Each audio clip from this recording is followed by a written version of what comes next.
পালেদের পটলা সেদিন বাজারে পুতুল বিক্রি করতে গিয়েছিল।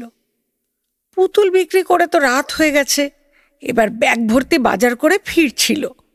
বাজার ভর্তি ব্যাগ নিয়ে ডিঙিয়ে তো আসতে পারবে না, যেই নিচু হয়ে বাঁশের তলা দিয়ে গলে আসতে গেছে অমনি পেতনিগুলো ওই বাঁশের ওপর চড়ে চেপে ধরেছে। পটলা তো ভয়ে গোঁ গোঁ করতে করতে অজ্ঞান হয়ে গেছে। জ্ঞান ফিরলে দেখে সাদা কাপড় পরা একটা মেয়ে ওই বাঁশঝাড়ের দিকে এই জঙ্গলের মধ্যে ঢুকে যাচ্ছে। রতন পাশে দাঁড়িয়ে থাকা পটলের দিকে তাকিয়ে বলল, কিরে পটলা, সত্যি কিনা বল? একদম সত্যি। পেটনিটার গায়ে ঢল কাপড় ছিল।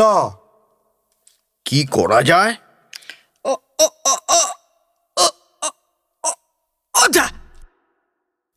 পাশের গ্রাম কালুপুরের ওই ফাঁকু ওঝার কথা রমেন আগেও কয়েকবার তুলেছিল, কেউ তেমন গুরুত্ব দেয়নি। ভট্টাচার্যের বিধান ব্যর্থ হওয়ার পর গুরুত্ব না দিয়ে আর কোনো উপায় ছিল না। সীমাও সায় দিল। দেখাই যাক না, রতন তুই একবার যা। রতন গিয়ে ফাঁকু ওঝাকে ধরে নিয়ে এলো। ফাঁকু ওঝা, তার পেল্লায় ভুঁড়ি, ইয়া বড় বড় গোবদাড়ি, মাথায় ঝাঁকড়া চুল আর কাঁধে ময়লা মতো একটা ঝুলি নিয়ে বাঁশঝাড়ের পাশে রাস্তার উপর বসে ঝুলির মধ্যে থেকে এটা ওটা বের করতে লাগলো। বাচ্চা ছেলে মেয়েরা ঘিরে ধরে ভূত কেমন জানতে চাইছিল। ফাঁকু ওঝা বললে, ভূত পেতনি বলে কিছু নেই বাপ সকল, ওনারা সব পরিহুরি। পৃথিবীতে আমাদের যেমন সৃষ্টি হয়েছে তেমনি ওদেরও সৃষ্টি হয়েছে। এই বাঁশঝাড়ে দেখছি একদল ভূতের আসর পড়েছে। তাহলে কি হবে? আমি এমন দোয়া পড়ব সবাই পালাবে। কিন্তু আপনি চলে গেলেই তো সে আবার আসবে।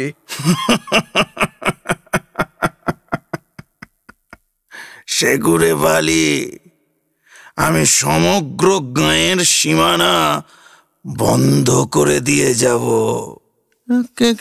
কেমন করে? দেখোই না। ফাঁকু ওঝা কিছু বাঁশের শুকনো পাতা আর খড়কুটো জড়ো করে আগুন জ্বাললো। ওই ঝুলি থেকে একটা ঝাড়ুর মতো কি যেন বের করে দোলাতে লাগলো। সঙ্গে সঙ্গে চোখ বন্ধ করে বিড়বিড় করতে লাগলো। ঝাড়ুর মতো ওটা দোলাতে দোলাতে বাঁশঝাড়ের কাছে এসে আর এক প্রস্থ বিড়বিড় করে বলল,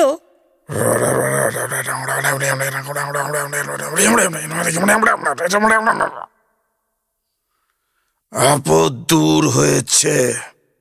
রতন সীমারা খুব খুশি হয়ে ভূতের ওঝাকে বিদায় করলো। কিন্তু ওই ভূত পেতনিগুলোকে বিদায় করতে পারলো না। ওগুলোর উৎসাহ যেন আরো বেড়ে গেল। সাঁঝের বেলাতেই ওইগুলো দাপাদাপি শুরু করে দিল। গল্প শুনতে আমরা সকলেই ভালোবাসি, তাই না? আরো মজার মজার গল্প শুনতে আমাদের এই চ্যানেলটিকে লাইক করুন, সাবস্ক্রাইব করুন, শেয়ার করুন।